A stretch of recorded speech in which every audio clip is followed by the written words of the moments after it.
আমরা এবার ঢুকছি মূল রাজবাড়ি যে অন্দরমহল তার মধ্যে। জুতো পরেই আছে।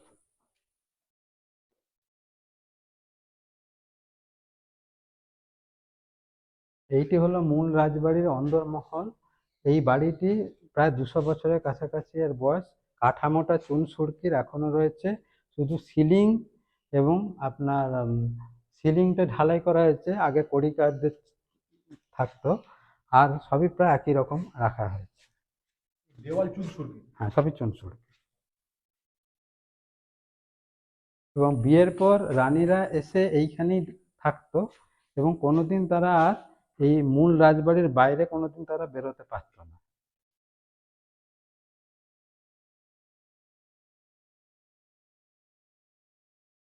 এবং এই যে উপরে যে দোতলা অংশটা দেখছেন, এই যে থামগুলো দেখছেন, এই থামের যে মাঝের যে গ্যাপ, এই যেহেতু এটা অন্দরমহল, রানী এবং তার পরিবাররা থাকতো, এই জন্য সব মাদুর ঝোলানো থাকতো, যাকে বলে চিক, যাতে কেউ দেখতে না পায়, পর্দার মতো থাকে। পর্দার মতো। মানে পর্দা প্রথা বলা যায় এটাকে। ভিতর থেকে বাইরে দেখা যাবে। বাইরে থেকে ভেতরে দেখা যাবে। এই যে বর্তমান যে রাজবাড়িটা দেখছেন, এটা কিন্তু অর্ধেক। অর্ধেক। বাকি অর্ধেক মানে ওই যে দেওয়ালটা দেখছেন, মানে এদিকে যতটা ছিল ওদিকেও ততটা ছিল, কিন্তু পুরোটা ভেঙে গেছে। ফলে ভেতরে যত ঘর বাড়ি দেখছেন সবই রাজার বংশধর, কোনো আত্মীয় স্বজন নয়, তারা সবাই এইখানেই থাকতো। কিন্তু পেছনের পোর্শনটা যাদের শেয়ার ছিল, ভেঙে যাওয়ার জন্য তারা যে যার আলাদা বাড়ি করে আছে। ভেতরে কোনো পাবলিক থাকে না। প্রদীপ রাখার জায়গা, এই জায়গাগুলো তো সব প্রদীপ রাখা হতো। এবং এই সারা রাজবাড়ি জুড়ে ছোট বড় নানা সাইজের কুলুঙ্গি আমরা দেখতে পাবো। এইরকম। হ্যাঁ, এটা এটা সবচেয়ে বড় কুলুঙ্গি। আবার খুব ছোট কুলুঙ্গিও আছে, বিভিন্ন এগুলো বলে কুলুঙ্গি। কুলুঙ্গি। এগুলো কি কাজে ব্যবহার হয়? এগুলো মানে আপনার জিনিসপত্র রাখার জন্য ব্যবহার করা হতো। যেমন আমাদের যেমন তাক থাকে, তাক, এটা হ্যাঁ, আগেকার ঠিক দিনে ঠিক। রাজাদের তাক। হ্যাঁ, আচ্ছা।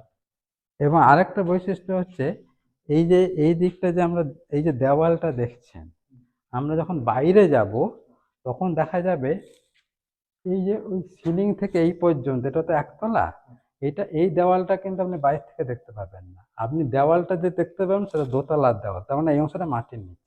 তাই নাকি? হ্যাঁ, তার একটা প্রমাণ হচ্ছে এই যে খিলান দেখতে পাচ্ছেন দরজা, এটা বাইরে গেলে আমরা দেখতে পাবো। তাহলে কিছু আছে। মানে আপনার এই পর্যন্ত পুরোটা মাটির তলা, বাইর থেকে উপরটা দেওয়ালটা দেখতে পাবেন। মানে প্রায় 75% মাটির হ্যাঁ নিচে। হ্যাঁ, মাটির একতলাটা। আচ্ছা। এবং এইগুলো হচ্ছে সব কড়ি কাঠ, মানে লোহা শাল বলে। পুরো সিলিং এই কাঠ দিয়ে ঢাকা থাকতো আগেকার দিনে, যেটা বৈশিষ্ট্য। সব শাল কাঠের। হ্যাঁ, লোহা শাল, এগুলো যদি আপনি ঘষেন আগুন বেরোবে। হুম। এই যে মূল যে রাজবাড়ির যে অন্দরমহল, তার একতলায় আমরা একটা অদ্ভুত রহস্যময় ঘরে ঢুকছি। এবং ঘরে দেখছেন সব দেওয়ালগুলো জ্যামিতিক আকার, কোনো প্লেন নয়। নিশ্চয়ই জিনিসপত্র রাখার জন্য এগুলো নয়। এবং 2 নম্বর একটা সুড়ঙ্গ এখানে দেখা যাচ্ছে, যেটা বন্ধ করে দেওয়া হয়েছে। সুড়ঙ্গ। হ্যাঁ, নিচ দিয়ে ওঠা হয়।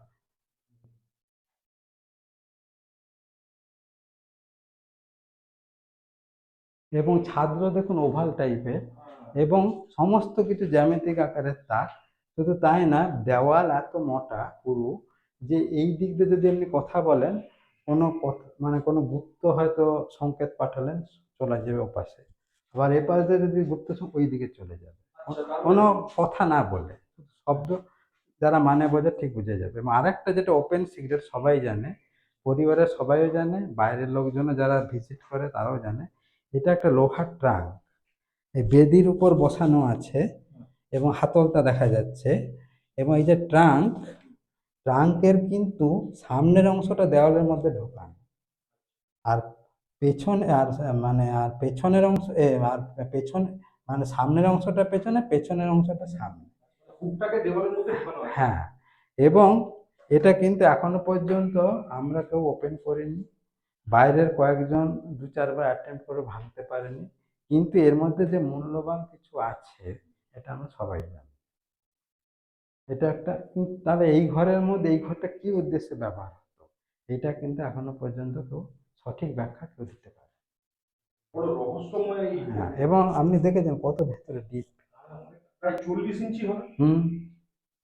এবং সমস্ত রকমের জ্যামিতিক সাইজ এটা তাক। ত্রিভুজ আছে, এটা নিশ্চয়ই কোনো গৃহস্থ বাড়িতে এরকম তাক দেখতে পাবেন না। আপনি মুড়ির টিন কৌটো রাখবেন কি এরকম অর্ধচন্দ্রাকৃতি, আমার তো মনে হয় এটা কেউ খামখেয়ালিতেও করেছে বলেও মনে হয় না।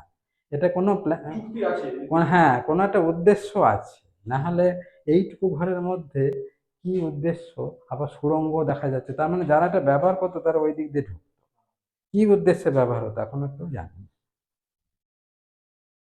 আমরা এবার দোতলাতে যাব, সেই জন্য আমরা জুতো খুললাম, যে পা আমাদের ধুয়ে দিতে হবে।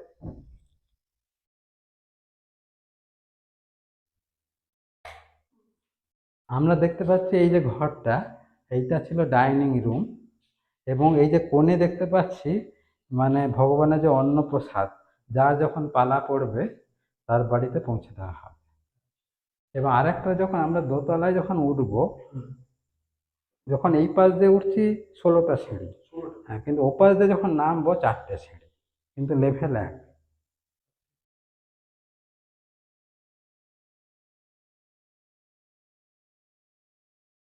দাঁড়ান, দরজাটা খুলে আলোতে পাবে।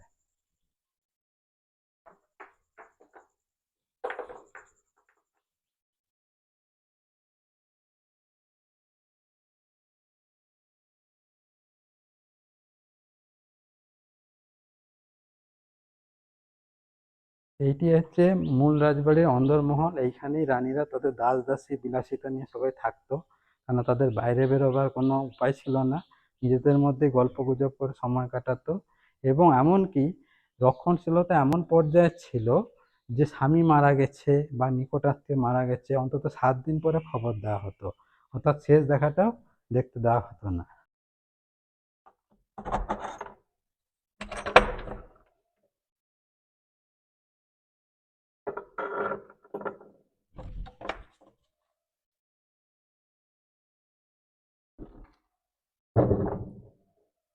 মাথাটা নিচু করে আসে।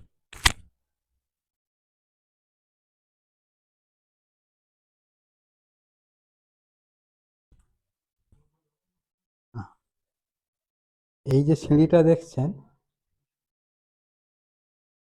এই যে সিঁড়িটা দেখছেন উপর দিক দিয়ে উঠে গিয়ে একটা সিমেন্টের দাগ দেখা যাচ্ছে। এটাই ছিল সেই দরজা। আগে চুন সুড়কির গাঁথনি ছিল, পরে এটা সিমেন্ট দিয়ে ঢেকে দেওয়া হয়েছে।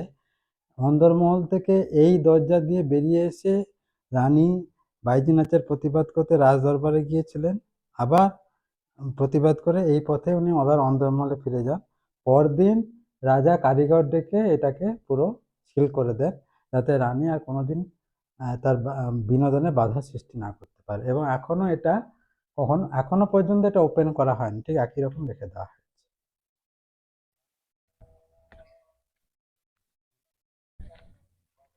যে আপনাকে যেটা বলছিলাম, এই যে দেওয়ালটা দেখছেন পেছনের অংশটা, মূল রাজবাড়ি ছিল ওই পর্যন্ত। আর ওপাশে গিয়ে দেখাবো, মানে এইটা আপনার সেকেন্ড ফ্লোর, দোতলা। এই যে মেঝেটা, এই যে গাছপালা ঢাকা, এটা ছিল মূল রাজবাড়ির দোতলা। এইটা কিন্তু পুরো ভেঙে গেছে। এই যে দেওয়ালটা দেখছেন, এই দেওয়ালটা আমরা দেখছি কিন্তু দোতলার দেওয়াল, তার মানে একতলায় যে দেওয়ালটা সেটা মাটির তলাতে।